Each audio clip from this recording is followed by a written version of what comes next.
आज गिरीश जी बहुत खुश थे। आखिर उनकी बेटी रश्मि को लड़के वाले देखने आ रहे थे। उन्हीं की बहन के ससुराल से ये रिश्ता आया था। रश्मि अच्छी पढ़ी लिखी थी और उसी कंपनी में काम करती थी जिसमें रोहित काम करता था। दोनों भी एक दूसरे को पसंद करते थे। बस परिवार की रजामंदी की मोहर लगनी बाकी थी। रश्मि भी रोहित की पसंद की गुलाबी साड़ी पहनकर तैयार हो गई। शाम को रोहित के मम्मी पापा, जीजे जियाजी और रोहित घर पर आ गए। दोनों परिवारों में आपस में बातचीत हुई और शादी की मोहर लगने वाली थी कि रोहित के पापा रश्मि के पापा को बाहर बगीचे में घुमाने ले गए।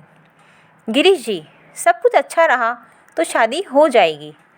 अब आप शादी में कितना लगा दोगे ये भी पता चल जाता तो हम बात पक्की कर लेते। रोहित के पापा ने बिना लाग लपेट के अपने मन में छुपी बात कह दी। हमने रोहित की पढ़ाई और परवरिश में बहुत पैसा लगाया है। हमारे एक ही बेटा है, अच्छी कंपनी में काम करता है, तो उसकी नौकरी के हिसाब से ही पैसा लगना चाहिए। ये सुनते ही गिरीश जी सकते में आ गए। वो थोड़ी देर बाद सोचकर बोले, माफ़ कीजिए, आपका बेटा रोहित पढ़ा लिखा है तो हमारी रश्मि भी अनपढ़ नहीं है। हमने भी रश्मि की पढ़ाई और परवरिश पर उतना ही पैसा खर्च किया है, बल्कि आपसे ज़्यादा ही किया है।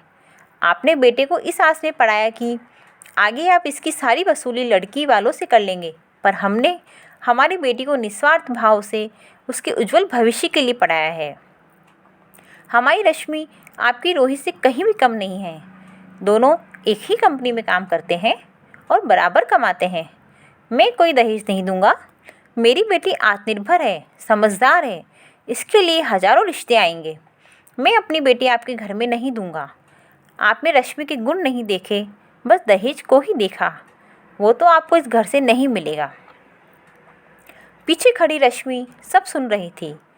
चाय के कप टेबल पर रखते हुए बोली, पापा आप बिल्कुल सही कर रहे हैं। मैं आपके साथ हूँ। मैं भी अब रोहित से शादी नहीं करूँगी। अंकल, आपको जहाँ से अच्छा दहेज मिले आप वहाँ रोहित की शादी कर दीजिए। बाहर आवाज़ सुनकर रोहित और बाकी लोग भी बाहर आ जाते हैं। सारा माजरा देखकर रोहित बोलता है, रश्मि मैं तुमसे बिना दहेज की शादी करने को तैयार हूँ। नहीं रोहित, तुम्हें तो सब पता था कि मैं दहेज देने के सख्त खिलाफ़ हूँ। क्यों तुमने अपने पापा को बताया नहीं? तुम पहले भी बता सकते थे। अब भले बनने का नाटक मत करो। मुझे शादी के बाद रहना तो इन सबके साथ ही होगा। रोज़ रोज़ दहेज ना लाने का ताना मैं नहीं सुन सकती हूँ। रिश्तों में कड़वाहट तो बनी रहेगी। शादी का लड्डू मीठा होता है, इसको खाकर सबको खुशी मिलती है, लेकिन इसी लड्डुओं में कड़वाहट भर जाए तो किसी को हजम नहीं होता है।